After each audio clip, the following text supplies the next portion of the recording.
તમારે અધિકાર પ્રાપ્ત કરવો પડે, મારે તમારે લાયક બનવું પડે, મારે તમારે આ ખેતર ખેડવું પડે, તો એમાં સદગુરુ નૂર રૂપી બીજ વાવે, તો આ ખેતર ઝીલીએ કે આપણી હું તાકાત છે, આપણે ન ઝીલીએ કે. પરમાત્માનો સંભાવ છે.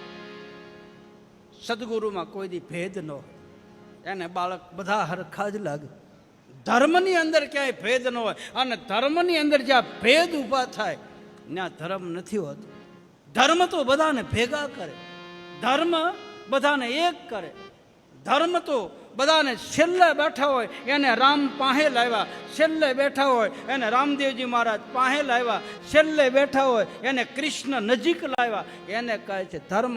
ધર્મ જોડવાનું કામ કરે, ધર્મ તોડવાનું કામ કર. અને ધર્મ કોઈ ફોટાની ફ્રેમ નથી કે એને મઢાવીને મૂકી દે.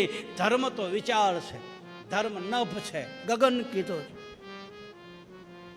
આ તો એક બોર્ડર થઈ ગઈ કે ભાઈ આ અમારું છે ને, આ અમારું છે ને, આ અમારો વાડો ને, આ અમારો વાડો, આ અમારો વાડો. આ એક સંતે તો બાપુ ત્યાં સુધી કીધું કે કોથળામાં પૂરી અને મોઢા બાંધીને મારા દીકરાએ પૂરી દીધા, બહાર નીકળવા જ ન દીધા, અને મૂંઝવીને માર્યા, મૂંઝવીને માર્યા. તમારે અહીં નહીં જવાનું, તમારે અહીં નહીં જવાનું, તમારે અમને જ માનવાના, તમારે આવા તિલક કરવાના, તમારે આવી કંઠી પહેરવાની, તમારે અવળા બહેન પગે લાગવાનું, તમે ઊભા બહેન પગે લાગ. આવું બધું મગજમાં નાખી દીધું. એટલે આપણા અમુક લોકોને ધર્મ ઉપરથી શ્રદ્ધા ડગી ગઈ.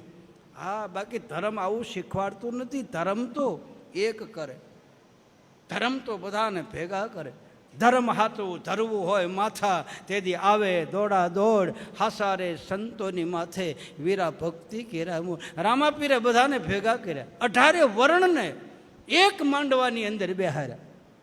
કોઈ જાત ભાત નહીં, જાતિ રે ભાતિ નહીં હરિના દેશમાં. હરિકા ભજે સો હરિકા હોય.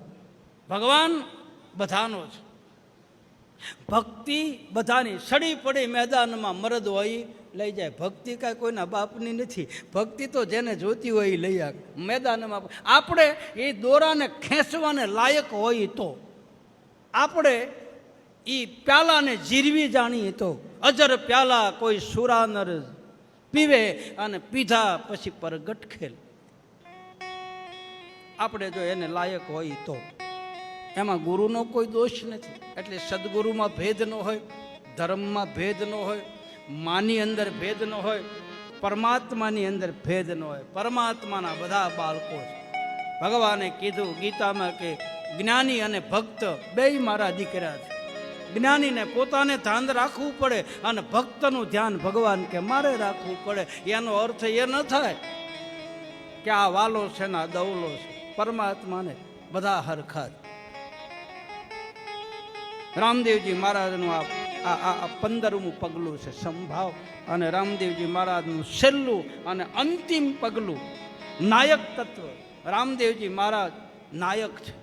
રામદેવજી મહારાજ સનાતન ધર્મના આચાર્ય છે.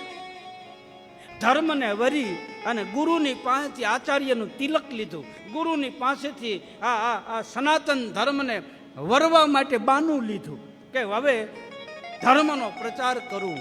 હવે જે ભૂલેલ ભટકેલા માણસો છે એને કોઈને શામથી, કોઈને દંડથી, કોઈને ભેદથી હું ધીરે ધીરે આ ગત ગંગાને વધારું.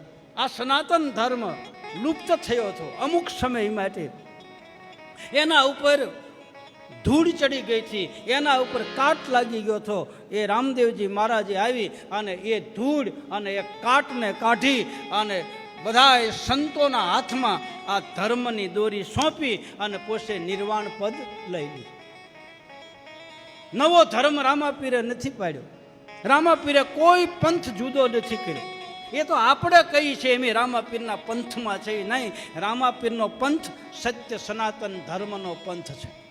એ ધર્મને વર્યા હતા. એટલે એની પાછળ અનેક ગત ગંગા અત્યારે હાલમાં સનાતન ધર્મને વરેલા છે. ધર્મના માર્ગે હાલે છે, સત્યના પંથ ઉપર હાલે છે. અને સનાતન ધર્મના નેજા ચારે બાજુ ફરકે. કોઈ પગમાં ઘોઘરા બાંધીને રમે છે, કોઈ પાઠ કરીને રમે છે, કોઈ અલખનો આરાધ કરી અને એને પુકાર કરે છે, કોઈ જમા જાગરણ કરી અને આ બધા પરમાત્માને મળવાના રસ્તાઓ છે. રામાપીરે આવા રસ્તા બતાવ્યા. આવા 16 પગલાં રામદેવજી મહારાજે પોકરણગઢની અંદર પાડ્યા છે. અને ફરી પાછી લાલ બાપાની કડી એની પાછી આપણે લાવી કે વાલો દ્વારિકાથી રણુજામાં આવ્યો ઓળ